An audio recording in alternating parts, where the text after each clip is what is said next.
وانا كنت جيت لك امبارح وقلت لك ان هو ده السيناريو اللي هيحصل، كنت هتصدقني؟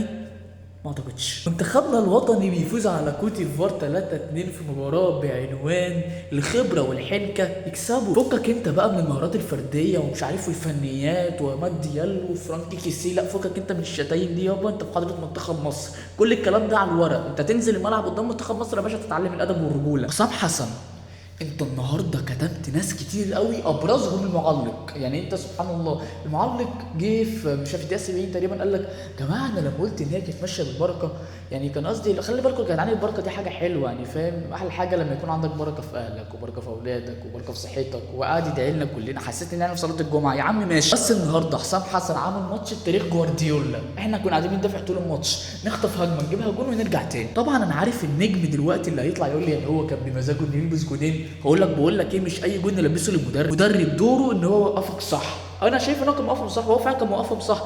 انت بقى مثلا اترقصت، لا دي بقى انا ماليش علاقه بيها، انا كمدرب ماليش علاقه بيها. فيني اقول لك ان اصلا الهدف الاول هو هدف ذاتي من احمد فتوح. احمد فتوح الكره جايه على رجله، انا عمري ما شفت حد واحد الكره جايه على رجله بينزلها بدماغه، انا ما شفتهاش. الجون الثاني شناوي، انا نفسي افهم انت امتى هتظبط طلوعك. يعني والله القانون بسيط، يا تطلع تمسك الكوره يا ما تطلعش. والله سهل، والله الموضوع بسيط يا اسطى. بعدين الواد حطها من قدام حمدي فتحي كده، تحسه واقف طيب بيظبط مرور واقف مرايه. يعني انا مش عارف، لا ما أنا لازم افهم. الف مبروك لينا، وبعون الله داخلين ماتش السنغال ده نكسر العقده ونكسر بنفسهم مع العقده.